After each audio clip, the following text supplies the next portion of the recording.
There is a plant that functions with the precision of a pharmaceutical compound, but grows without requiring a single drop of rain. It reduces blood sugar levels by 30% following a single meal. It requires no prescription, no patent protection, no pharmacy visit. You can cultivate it in your backyard, in pure sand, or on a concrete rooftop. One mature pad produces enough medicine to last a full year. In 2014, researchers in Mexico compared it directly against diabetes medication. The plant matched the drug's performance, but the plant cost nothing. It grew wild, and that made it profoundly dangerous, not to your health, but to a business model built on the assumption that treatment must be purchased indefinitely. This is the story of the crop that sustained empires, generated fortunes in color, and healed millions of people until we decided to classify it as a weed. Welcome to Lost Homestead Vault. The archive opens in a laboratory in Mexico City in 2014. Researchers are confronting a clinical challenge. 14 patients with serious type 2 diabetes, all on prescribed medication, all still experiencing dangerous post-meal blood sugar spikes despite treatment. The scientists decide to test something their grandmothers used to recommend without knowing the biochemistry behind it. They design a controlled trial. Half the patients receive a high-carbohydrate breakfast, chilaquiles, tortillas, and beans, specifically formulated to trigger a glucose spike, the kind of meal that typically sends insulin levels surging and damages blood vessels over time. The other half receive the exact same meal with one addition: 300 grams of steamed nopal, the prickly pear cactus. The results are not a modest statistical improvement, they are a revelation. The group who ate the cactus show a dramatic reduction in blood glucose response. The area under the curve, the measurement used to track the cumulative glucose peaks that progressively destroy kidney and eye function in diabetics, drops from 443 to 287. The plant carries a glycemic index of 32, lower than oatmeal, lower than corn. But what genuinely alarmed anyone paying attention to the pharmaceutical implications was not the number. It was the mechanism. The secret is in the slime. Botanists call it mucilage, the thick, viscous material that oozes from a cactus pad when it is cut or cooked. To the modern consumer conditioned to prize texture, clarity, and clean mouthfeel, that slime is unappealing. We try to rinse it away. Breeders have worked to eliminate it. But that slime is the medicine. When mucilage enters the digestive tract, it expands and coats the lining of the stomach and intestine, creating a physical barrier between the digestive walls and the food passing through. It physically captures carbohydrates as they move through the gut, dramatically slowing their conversion into glucose. It transforms what would otherwise be a rapid glucose spike, the kind that inflames blood vessels and wears out the pancreas, into a slow, controlled, manageable curve. A natural time-release mechanism, one that human physiology evolved alongside over 10,000 years of coexistence with this plant. And then, in roughly 1 century, we walked away from it. To understand the true scale of what we abandoned, the story must begin 12,000 years ago in the Tehuacan Valley, long before the pyramids of Egypt were built, before corn was domesticated, before the first ceramic vessel was fired. Archaeological evidence demonstrates human consumption of nopal dating to 10,000 BCE. It was not simply food, it was the foundation of survival in the volcanic desert environments of central Mexico. During the dry season, when rivers contracted to warm trickles and then disappeared entirely, the cactus remained fully hydrated, its pads filled with stored water. By 5000 BCE, it had become one of the 3 pillars of Mesoamerican civilization alongside corn and beans. But unlike corn, which required deliberate planting, consistent irrigation, and intensive seasonal care, nopal required nothing. It was a fortress of stored water in a landscape of fire. The Aztecs did not merely eat it. They built their foundational civilization narrative around it. Their central deity, Huitzilopochtli, instructed them to wander until they saw a specific sign, an eagle perched on a prickly pear cactus devouring a serpent. They found that sign on a swampy island at the center of Lake Texcoco and built their capital, Tenochtitlan, precisely there. The name of that city translates directly as the place of the prickly pear cactus. The cactus was not background to the empire, it was its sacred heart, a representation of the human heart itself, armored and thorned on the exterior, full of living water within. They used the cooled pads to treat burns, laying the flesh directly over wounds to prevent infection. They consumed the juice to support liver function. They fermented the sweet fruit, the tunas, into a probiotic beverage called kalanch that maintained gut microbiome diversity across the population. They consumed nopal during famines when corn crops failed, because nopal never fails. It grows in volcanic ash. It establishes itself in rock fissures. It is an engine of biological survival. But nopal possessed one other quality that would reshape world history and ultimately trigger the plant's own erasure from commercial relevance. Living on its pads was a tiny, barely visible creature, the cochineal insect. To an untrained eye, it appears as a white fungal patch or mold on the cactus surface. Crush one between your fingers and it bleeds an intense red. The pigment is carminic acid, an insect defense mechanism against predatory ants. To human civilization, it was something else entirely. Nochtli, the blood of the prickly pear.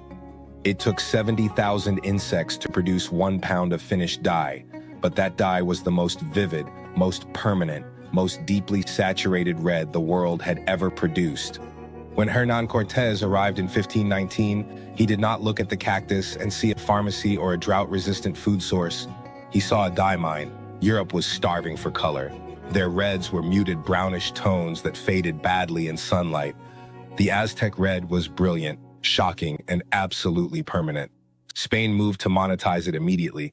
By the 1570s, 70 tons of processed cochineal insects were being shipped to European markets annually.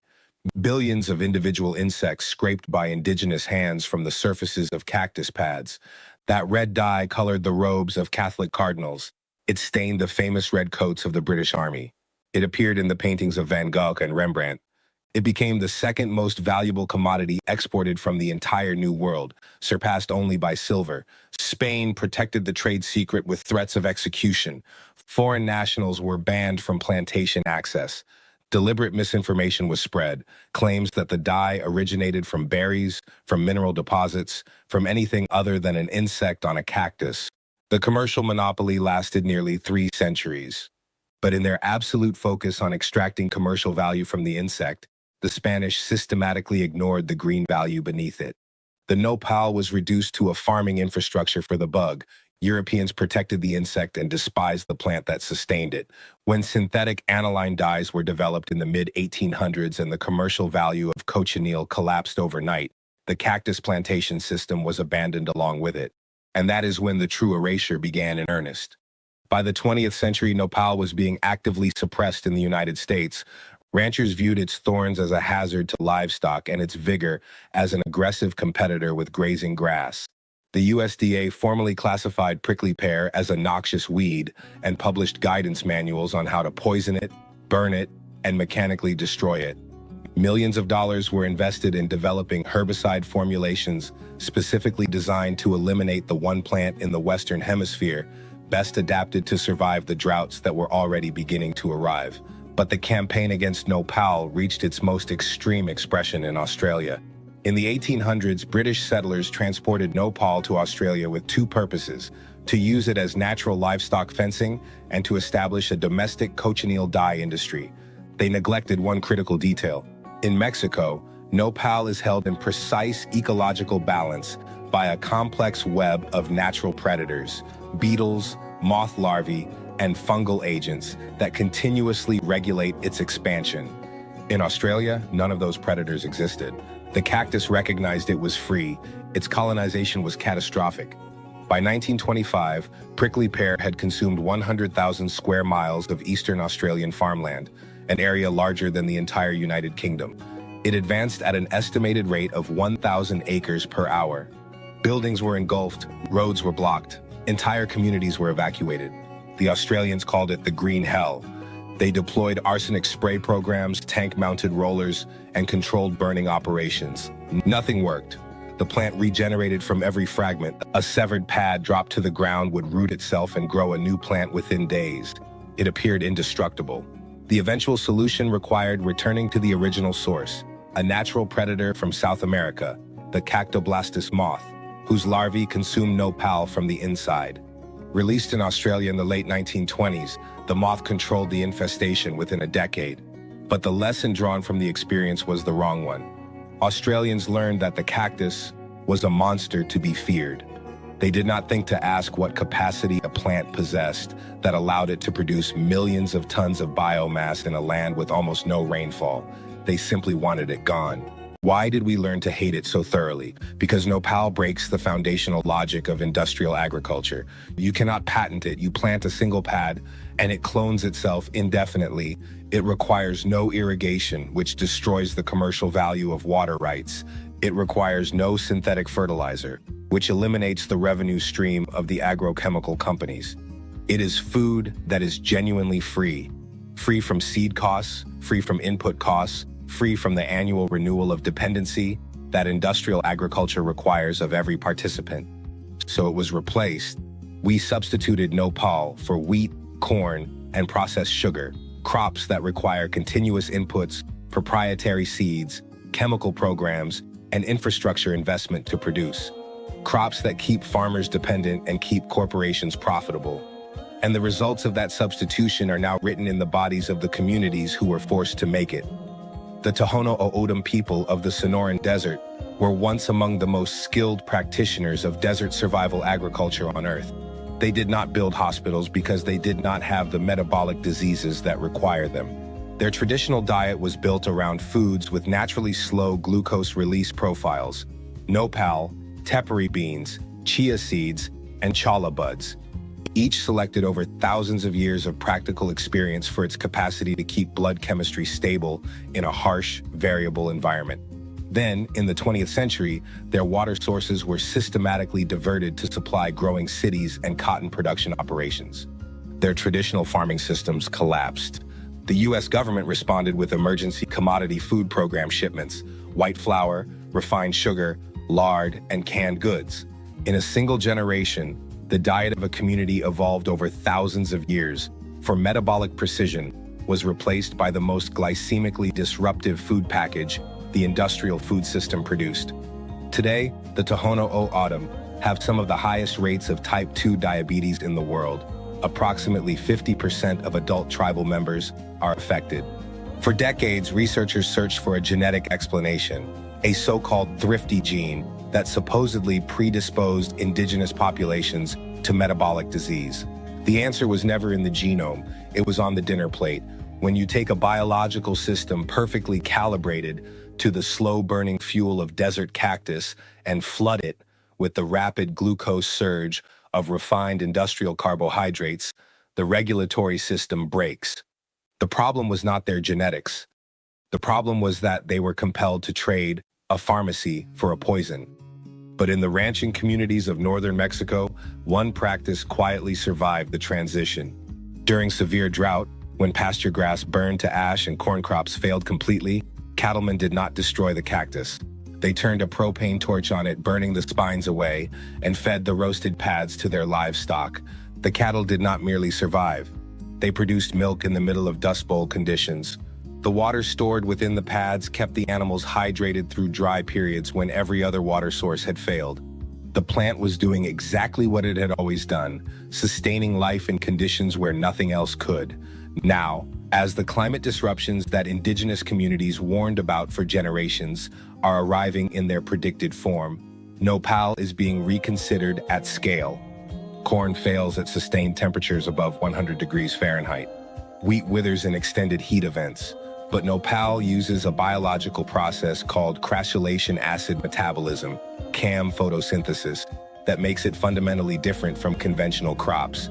Most plants open their leaf pores during daylight hours to absorb carbon dioxide for photosynthesis, but lose enormous quantities of water to evaporation through those same open pores. This is why corn and wheat die during drought. They effectively sweat to death in the heat. Nopal runs on a different schedule entirely. It keeps its pores sealed during the heat of the day, preventing water loss completely. Only when the sun sets and the air cools does it open its pores to collect the carbon dioxide it has been waiting for. It stores that carbon dioxide in acid form overnight and releases it to photosynthesis the following morning when sunlight returns, with no water lost in the exchange. To produce 1 kilogram of dry biomass, wheat requires 500 kilograms of water. Nopal requires 50. It is 10 times more water efficient than the crops the global food system currently depends on, capable of surviving 120 degrees Fahrenheit and producing nutritious food through months without rain. Farmers in Mexico are now converting Nopal's extraordinary biomass productivity into clean energy. A company called Nopal has built a biogas facility that runs entirely on cactus. Pads are crushed, combined with organic waste, and fermented in anaerobic digesters. The resulting gas powers machinery and fuels vehicles for entire communities. Consider the elegance of that closed loop. A plant that grows on wasteland with no water input, generating the energy to process itself. Others are discovering that Nopal's mucilage, the ancient slime, can be converted into a biodegradable plastic substitute that is non-toxic, edible, and breaks down in weeks rather than centuries. The same chemistry that reduces blood sugar after a meal may also replace the petroleum-derived packaging that is currently filling the world's oceans. But Nopal's greatest contribution remains its relationship with the human body. New research confirms that the pectin in Nopal reduces LDL cholesterol levels. Its antioxidants, betalains, the same pigment compounds that give beets their color, combat oxidative stress in cells across multiple organ systems. It feeds populations of Bacteroides bacteria in the gut microbiome, the beneficial organisms that modern diets chronically starve through their absence of fermentable fiber. It reduces systemic inflammation, the quiet, chronic physiological state that underlies heart disease, metabolic syndrome, and accelerated aging. Nopal is not simply food. It is the biological antidote to many of the most damaging consequences of the diet we replaced it with. The Nopal teaches an uncomfortable lesson. For 500 years, we pursued the red gold, the profit of the cochineal, the extraction, the rapid commercial return. We ignored the green gold beneath it, the sustenance, the resilience, the healing. We called the cactus primitive, a weed, a menace, while consuming food that was quietly making us ill. That food was never meant to be a transaction. It was meant to be a relationship, one built on 10,000 years of mutual adaptation. The Nopal never withdrew its offer. We simply stopped listening to what it was saying.